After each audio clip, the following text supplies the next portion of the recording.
प्रिय छात्रों, कक्षा 12 विषय गणित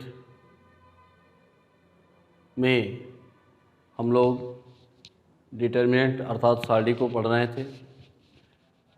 आज हम लोग सारणी के इस अंतिम टॉपिक्स को पढ़ेंगे, जिसमें से हम किसी रैखिक समीकरण का हल आव्यूह विधि से ज्ञात कर रहे हैं। तो आज हम क्वेश्चन नंबर इसका जो है प्रश्नावली 4.6 का क्वेश्चन नंबर 13 को सॉल्व कर रहे हैं। तो इसको सॉल्व कैसे करते हैं देख लेंगे आप, और इसके बाद हम अब अगले चैप्टर को पढ़ेंगे। तो यहाँ पर दिया है कि क्वेश्चन नंबर 13 कह रहा है कि 2x + 3y + 2x + 3y + 3z बराबर दिया है 5। फिर दिया है x - y x - 2y plus z बराबर दिया है -4, और यहाँ पर दिया है 3x - y और -2z बराबर दिया है 3। यानी क्वेश्चन है 2x + 3y + 3z बराबर 5, यहाँ पर x - 2y + z बराबर -4 और 3x - y - 2z बराबर 3 ये दिया गया है। आपको इसमें से हल ज्ञात करना है, x, y, z का मान ज्ञात करना है। तो आपको मैंने बताया था कि सबसे पहले जो रैखिक समीकरण दिया होगा उस रैखिक समीकरण को हम क्या करते हैं कि एक आव्यूह A बनाते हैं। यानी आव्यूह A का मान कैसे निकालते हैं, तो मैंने कहा था कि इसके जो अवयव हैं इनको लिख दीजिए। तो ये यानी अवयव का मतलब इसके जो गुणांक होते हैं उसको लिख दीजिए। तो 2, 3 यहाँ पर 3 हो जाएगा, 1 - 2 और ये 1 हो जाएगा, फिर 3 - 1 और ये -2 हो जाएगा। ठीक है, ये हमने लिख दिया। अब तुरंत हम क्या करते हैं कि इसके बाद हम जो है आव्यूह B निकालते हैं। तो आव्यूह B की वैल्यू कैसे निकलेगी, यहाँ पर यह होता है 5, ये अंतिम में, तो यह होगा 5, यहाँ पर -4 और ये हो जाएगा 3, और एक आव्यूह और लिखेंगे x की वैल्यू क्या होती है भाई, x, y, z। ये x हो जाता है x, y, z की वैल्यू। अब देखिए क्या करते हैं हम कि ये हमारे पास 3 आव्यूह मिल चुके हैं। तो हम मान लेंगे कि माना क्या कि x बराबर होता है क्या, A 1 × B। ये समीकरण नंबर 1 कर लेंगे। अब हमको A 1 ज्ञात करना है। तो A 1 कैसे ज्ञात होगा, जब हमें पहले तो डिटर्मिनेंट A का मान ज्ञात होगा। तो यहाँ पर जब हम डिटर्मिनेंट A का मान जब ज्ञात करेंगे तो इसका मान जो प्राप्त होगा वो कितना होगा। तो आप डिटर्मिनेंट A का मान ज्ञात करेंगे तो देखिए यहाँ पर इस पंक्ति और इस कॉलम को छोड़ देंगे तो 2 × 2 यानी -4 और माइनस ये +4 यानी 5 हो जाएगा। ठीक है ना, 5 × 2 करेंगे तो 10, और फिर यहाँ पर माइनस होता है तो माइनस 3 गुणे करेंगे तो 3 तरीके, यहाँ पर देखिए ये 3 पंक्ति को और कॉलम को छोड़िए तो माइनस होगा कितना 2, और फिर होगा यहाँ पर -3, तो माइनस कितना हो गया 5, यानी -5 होगा। 5 का गुणा करेंगे तो 15, तो +15 हो जाएगा, और फिर प्लस यहाँ पर 3 को करेंगे तो 3 × ये -1 और माइनस हो जाएगा 6, तो यहाँ 5 होगा +6, तो कितना हो गया भाई, यहाँ देखिए 3 को निकालेंगे तो ये पंक्ति कॉलम को छोड़ देंगे तो -1 और माइनस प्लस हो जाएगा, तो यहाँ पर 5 आएगा, और 5 × 3 करेंगे तो 15, यानी यह डिटर्मिनेंट A का मान 40 होगा, जो कि ये हमने ज्ञात कर लिया। इस डिटर्मिनेंट A का मान हमने 40 निकाल लिया। तो अब देखिए क्या करते हैं, यहाँ पर मैं इसको मिटा भी दे रहा हूँ क्योंकि हमें डिटर्मिनेंट A का मान चाहिए था, तो ये आप अलग निकाल लीजिएगा। तो हमने यहाँ पर लिख दिया कि डिटर्मिनेंट A का मान जो होगा वो 40 होगा, इसको मैंने यहाँ लिख दिया। अब देखिए क्या करेंगे कि यहाँ पर हम इन्वर्स ज्ञात करने के लिए आप जानते हैं कि सबसे पहले इसके यानी आव्यूह A जो दिए गए होते हैं उनका हम सहखंड करते हैं। तो A11 का सहखंड क्या होगा भाई, इसका सहखंड यानी क्या होगा, देखिए 1 1 है तो प्लस हो जाएगा। पहले -1 का पावर ऐसे लिखेंगे हम, एक करके दिखा देता हूँ। -1 का पावर 1 + 1 होगा। इसका उप सारणी क्या होगा, तो इसके पक्ति कॉलम को छोड़िए तो क्या बचेगा, -2 1 -1 -2, यही है। तो क्या मिला देखिए, 1 का पावर 1 1 करेंगे तो ये प्लस हो जाएगा, और यहाँ पर जो होगा वो 2 × 2 करेंगे तो 4 यानी +4, और -1 तो माइनस के प्लस, तो इन 4 धन 1 हो जाएगा 5, तो ये हो गया 5, अर्थात हो गया +5। इसी तरह से हम A12 निकालेंगे, A12 निकालेंगे का सखंड, तो देखिए हम इसको अब डायरेक्ट लिखते चलेंगे। तो -1 का पावर जो है 1 + 2 करेंगे तो माइनस आ जाएगा।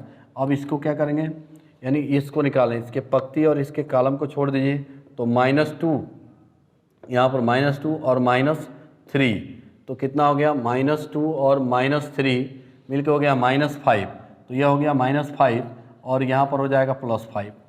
इसी तरह से A13 निकालेंगे। A13 का जब निकालेंगे तो देखिए 3 और 1 4 हो गया, तो यहाँ प्लस आ जाएगा।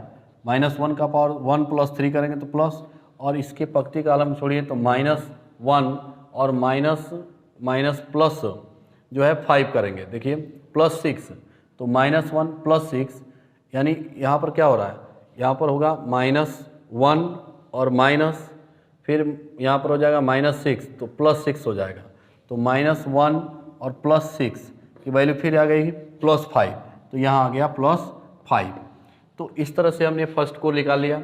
इसी तरह से आप सेकंड निकालेंगे, A21 निकालेंगे, तो A21 की वैल्यू कितनी आ जाएगी, -1 का पावर कितना हो जाएगा भाई, 2 + 1, और इसका उप सारणी क्या हो जाएगा, पक्ति और कॉलम को छोड़ दिए, 3 3 -1 -2, 3 3 -1 -2 होगा, और इसको जब सॉल्व करें तो 3 ये हो जाएगा, तो यह माइनस होगा, और यह हो जाएगा -6, और प्लस हो जाएगा 3, अर्थात कितना आ गया, -3 है, यहाँ बचेगा और बाहर निकलेगा 3 हो जाएगा।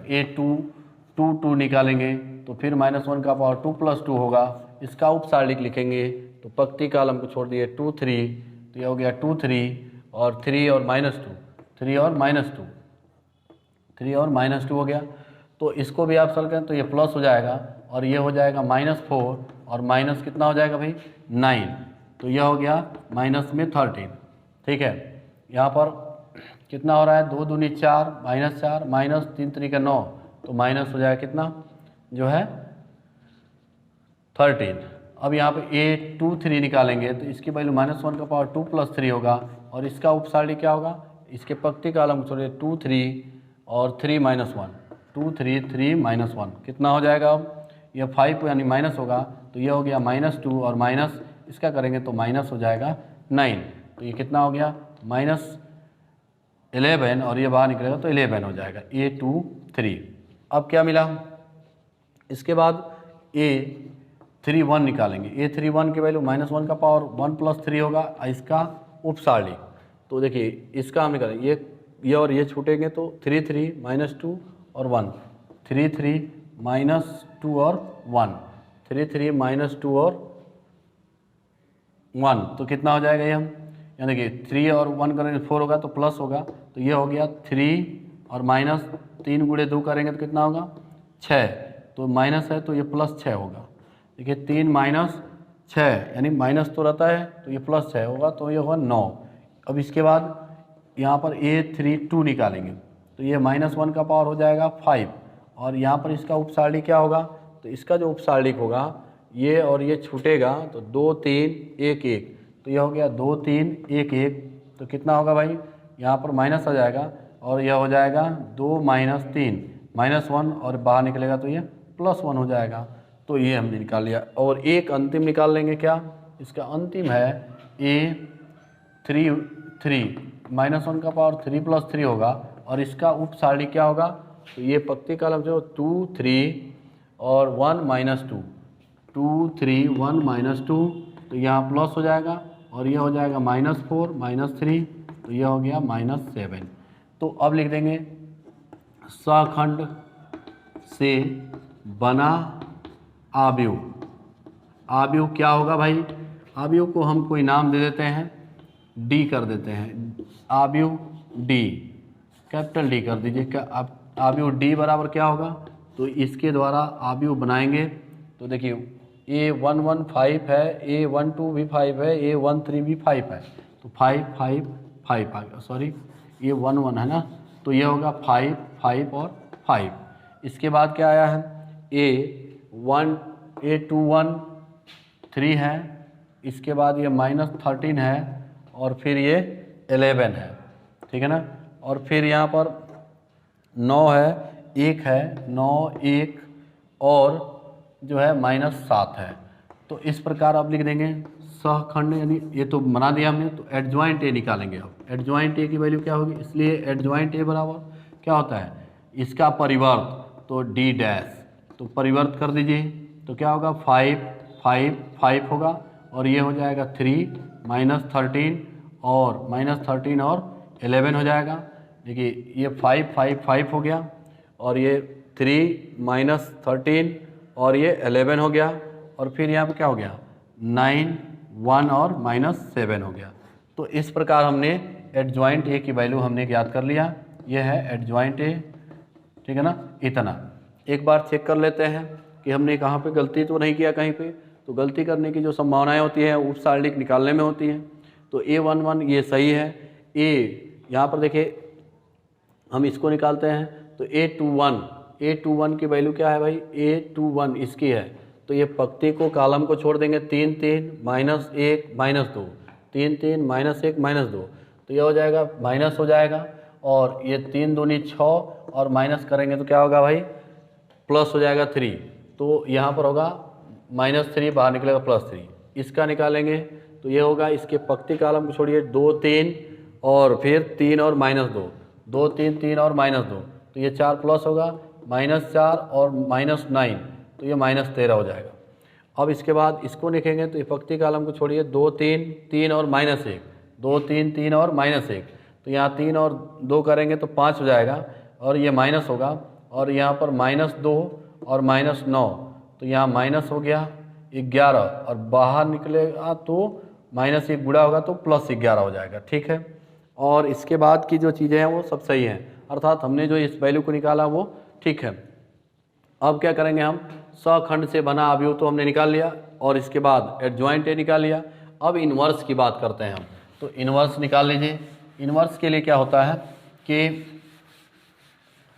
यहाँ पर ए इन्वर्स बराबर होता है, ए इन्वर्स बराबर होता है क्या, एडजॉइंट ए और बटा डिटर्मिनेंट ए।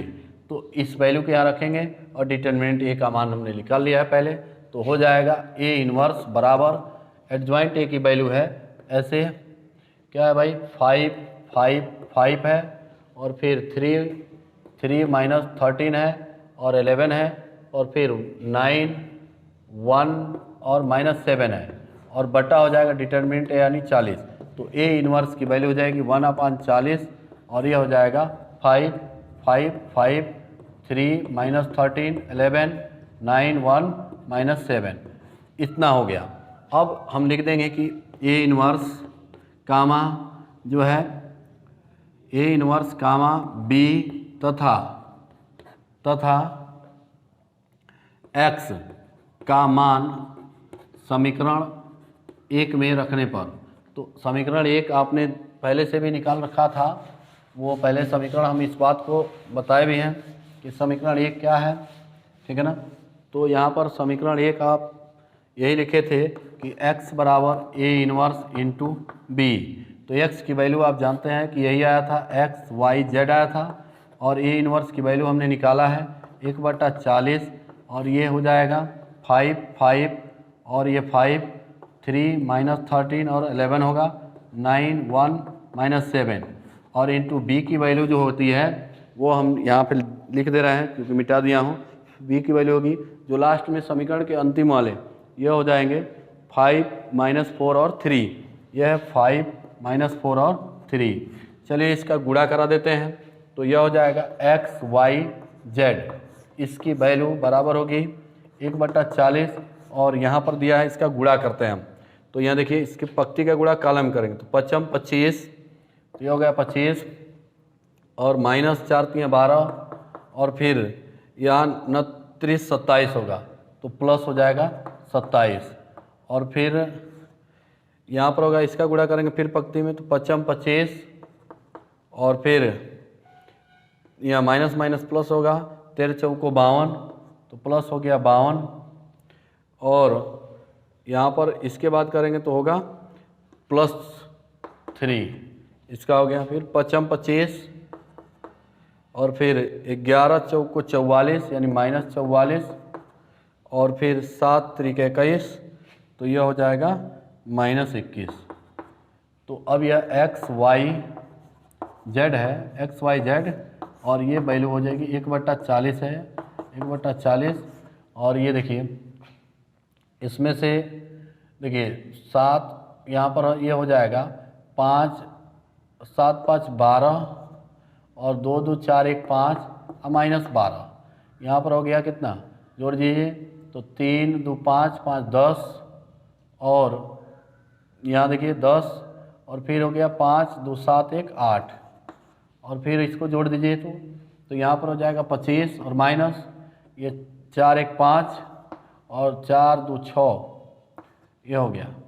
तो अब इसको थोड़ा और सॉल्व कर दिए, 1/40 और ये हो जाएगा, इसमें 2 में से 2 जा 0 और 5 में से 1 जा 4, ये हो गया।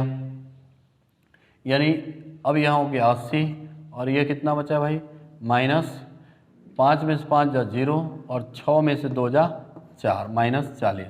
तो अब इस हिसाब से आ गया, यह इस 40 का आप गुणा करा दीजिए, तो यानी गुणा कराएंगे 1/40 का, तो यह हो जाएगा 1 और यह हो जाएगा 2 और यह हो जाएगा -1। तो ये वैल्यू आ गई x y और z इस तरह से। अब इसकी तुलना कर लिए तो x बराबर क्या आएगा 1, y बराबर आएगा 2 और z बराबर आएगा -1। तो इस प्रकार हमने इसकी वैल्यू क्या कर लिया, ज्ञात कर लिया। तो आप इस वीडियो में देखे हैं कि हमने किस तरह से इसको कैलकुलेट किया है। ये एग्ज़ाम में पूछा जाता है और एग्ज़ाम की दृष्टि से काफ़ी इंपॉर्टेंट है, इसलिए ऐसे क्वेश्चनों को आप इस तरह से सॉल्व करेंगे। हम अगले वीडियो में पढ़ेंगे इसके नेक्स्ट जो है चैप्टर, और वो है, बता देता हूँ मैं, कि सांतत्य तथा अवकलनीयता यानी continuity and discontinuity and differentiability. तो ये सारी चीज़ें हम जो है आपको अगले वीडियो में बताएंगे। धन्यवाद।